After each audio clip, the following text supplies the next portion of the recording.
What's going on, everybody? My name is C4. Welcome back to more C4. And zeros just went on the clock as Philadelphia defeat the Dallas Cowboys 28-23, going into our bye week, 8-1, the best record in the NFL. That was an intense game. I'll give full credit to the Dallas Cowboys for making that a game.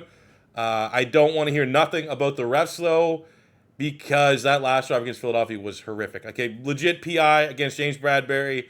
The roughing the passer on Hassan Riddick to give Dallas a free 15-yard was horrific. As bad as the hands to the face on Bradbury that got picked up, in my opinion. I think Philly ended up having 11 penalties to, 9 on Dallas. So, grow up. It wasn't like this is like what the Dolphins game where Miami had 10 penalties, which most of them were legit, and Philly had 0, which I think is the bigger question.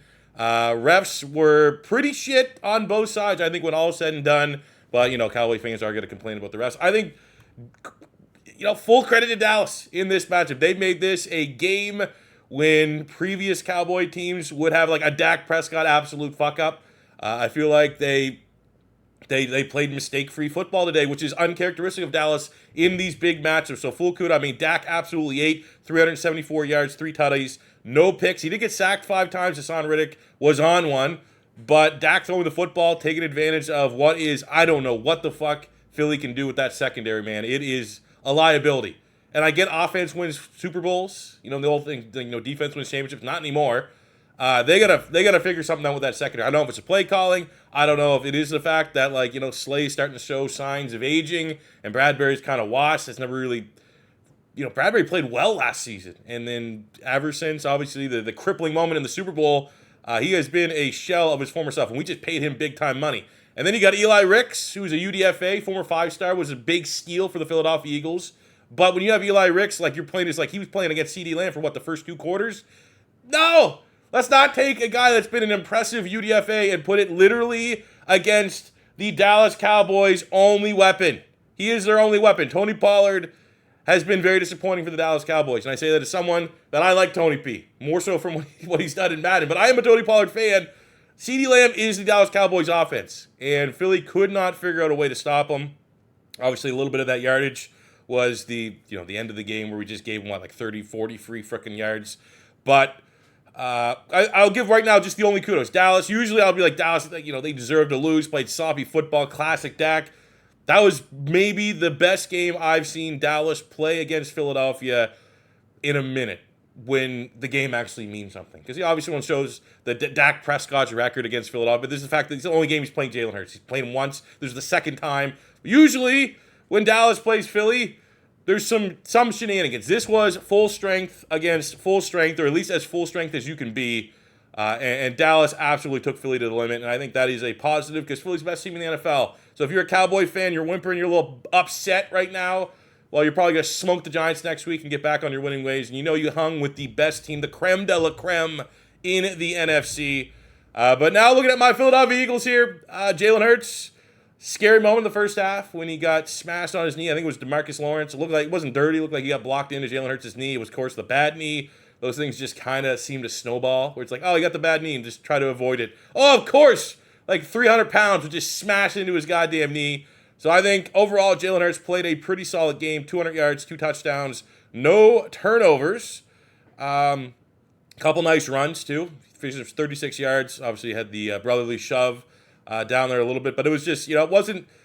I was surprised with some of the play calling. I was really surprised with Philly's last offensive drive, where it felt like we were just wanting Dallas to use all their timeouts. Obviously, very lucky on the DeAndre Swift fumble that got recovered by Kyler Snead.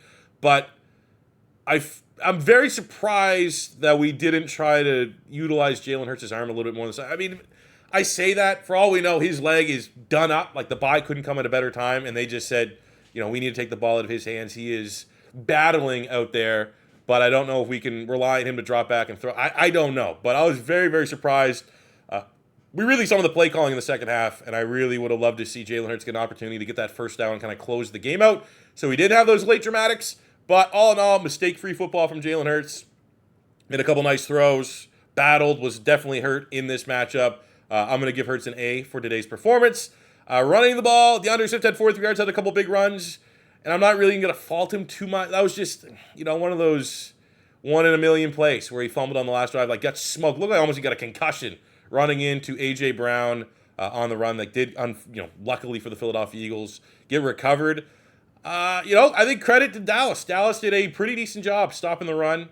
Anytime we tried to run inside, didn't really work a whole lot. Kenny G though. A lot of fans kind of on Kenny Gainwell a little bit after last week. He had a really nice touchdown run, like front flip in the end zone, iconic scenes. But generally speaking, offense running the football couldn't get it going. Dallas did a great job shutting that down, and this was definitely one of the lower moments of our rushing attack this season. So I'll give them a C for the day. Receiving, A.J. Brown, 7 catches, 66 yards, so his streak of 125 a game comes to an end. But he did get a really nice touchdown, as well as Devontae Smith showing up. Dallas Goedert, that's kind of one of the big takeaways of this game. It appears to be Jalen Hurts is fine, but Dallas Goedert looked like he fucked his arm up pretty bad. Luckily, again, we get the bye week coming up. Hopefully it's something too serious. Hopefully it's something that's not a break, and it was just maybe like a pain thing. I don't know, what would it be, a snap forearm? I feel like you could play football. Like if it's not like a clean break, fractured forearm, and you're a tight end, but also no idea. Like I feel like that's something you would play through in the 70s, but I don't know. Definitely will be something coming forward to Philadelphia because we started getting Dallas Goedert more involved the last couple weeks. And I mean, he is one of, fringe, if not an outright top 5 tight end in the NFL. And when you don't have that in the offense, we struggled. We struggled the first half of the season because we weren't utilizing him. Then the last couple of weeks, we've been getting more and more targets, and we're kind of understanding the kind of value Dallas Goedert can bring to our passing offense. Generally speaking, the receivers did well. It was just a limited game from the passing offense, so no real gaudy numbers, but there wasn't really any bad drops. A.J. Brown and Devontae Smith, when they needed to make plays, they found ways to make plays. So I give them like a B, just because there wasn't a whole lot of meat in the bone for them this week. But luckily, when we needed them, when we needed A.J. Brown to make a play, when we needed Devontae Smith to make a play, when we need Dallas Goedert to make that play on the play that unfortunately got him injured. Even DeAndre Swift had a couple nice grabs. A 20-yard grab was his long of the day. They stood up, made plays. So, can't fault them too much for not, stat padding, if you will. Defensively, the good, the bad. I'll say the one good is they battled to see this game out. The fact, that last drive was chaotic. You had James Bradbury go down on I don't know, was it on CeeDee Lamb? It was a shot play, ended up being PI. He looked like he tore his ACL. His leg bent all kind of weird. Then literally the next play, Philly had no timeouts. They throw it on Darius Slay, and he gets up slow. I don't know if it was a cramp. We literally played a lot of that last drive for Dallas. It looked like we had Josh Jobe on one side. It looked like it was Josh Jobe on the outside, Sidney Brown on the outside with, was it Keely Ringo?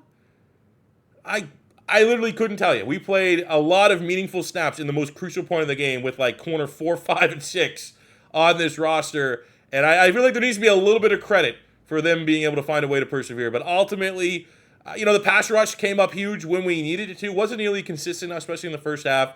But that's kind of the thing with sacks. Sacks are always going to be judged. No one cares if you get a sack in the first quarter, right? It's going to be what do you do in crunch time. And I feel like the pressure for Philadelphia, while Dallas did a pretty good job protecting Dak Prescott, when we needed to get sacks, we found a way to get sacks, which is really, really valuable. I'd give that major points for the Eagles defense. The downside, and I will say the run defense. We held Tony Pollard in check outside of a couple, scrambles on Dak Prescott.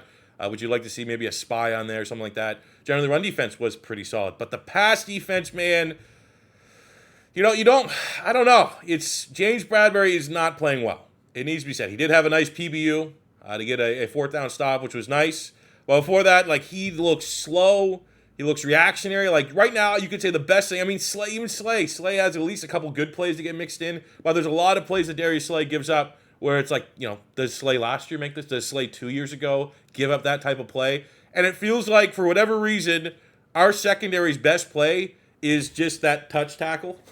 The big play that we're seeing out of Slay and James Bradbury these last couple games have been when the guy catches a wide open pass and tumbles to the ground and our corners just are first to rule him down. That is the play. That is the play that we are getting from our secondary. Kevin Byard, there was, it's one of those things, anytime a player like that gets traded, I like to go on that team subreddit, on Reddit, and see what they're saying. And it seemed like, generally speaking, Titan fans were upset they're losing Kevin Byard because he was a staple of that defense. But the more analytical response is it's good to get value for him. He's kind of washed. Hasn't made a lot of plays this year for the Titans. Maybe this is going to be a huge bye week for him. because he has been learning on the fly the last 2 weeks.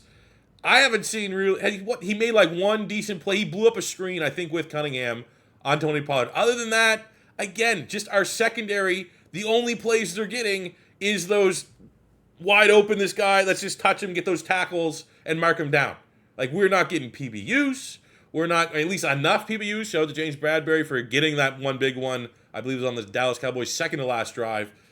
But, like, you're not getting interceptions. We're not getting, it's everybody. Like, Reed Blankenship is kind of one of the fan favorites, but, like, he's a good tackler.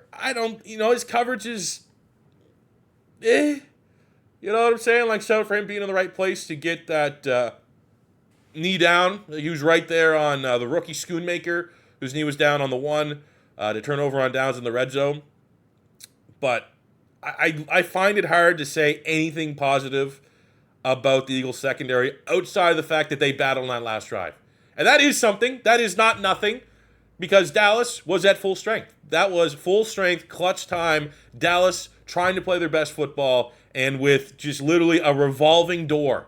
Like, not even, that's an exaggeration. Quite literally, a revolving door with no timeouts to just throwing whoever had a goddamn helmet on in our secondary. That gives us some points. That is the only reason why this defense is not getting like a D+. Because the secondary they need to figure it out. I don't know, and I'm not smart enough to analyze the film and say, is this a talent issue? Is this a scheme issue? Is it a bit of both?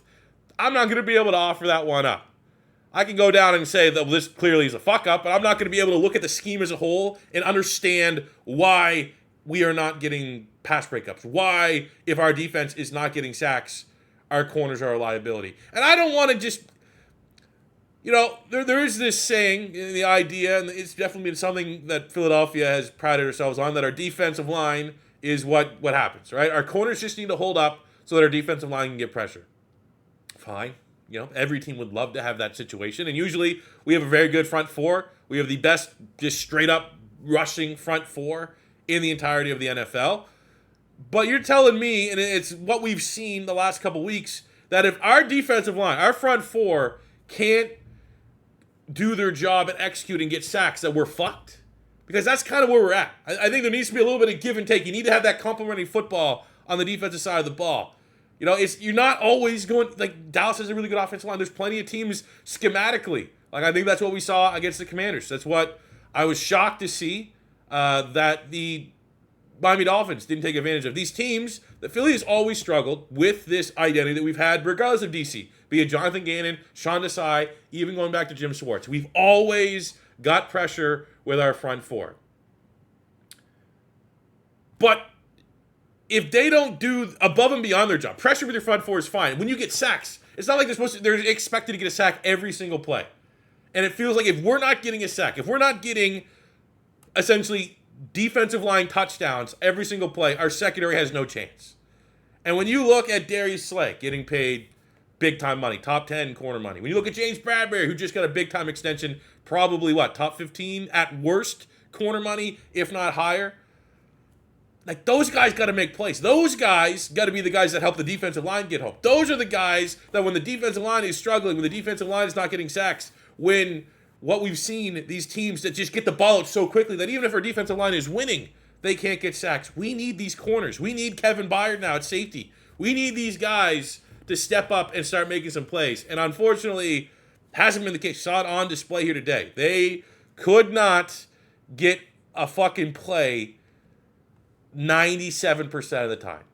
And that is my worry right now. Going in the bye at 8-1, assuming Jalen Hurts is fine, we got to wait the status of Dallas Goedert's injury.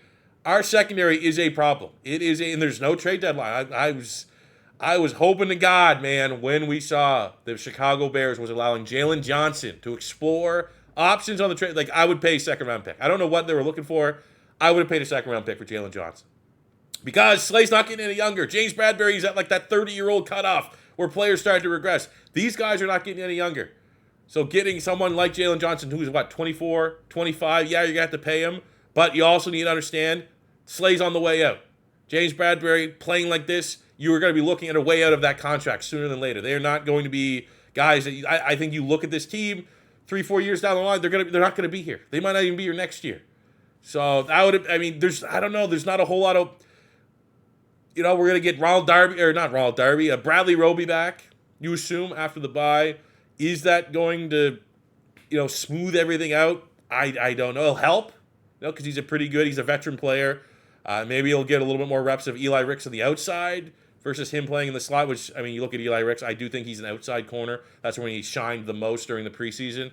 But I don't know, man. It's someone that needs to be a little bit more smart about the X's and O's than I am to come up with an idea in a scenario, in a way to problem solve these secondary issues. But we're lucky that we were able to persevere and survive. We showed toughness that, this game is the kind of game that good teams find a way to win, and Philly found a way to win.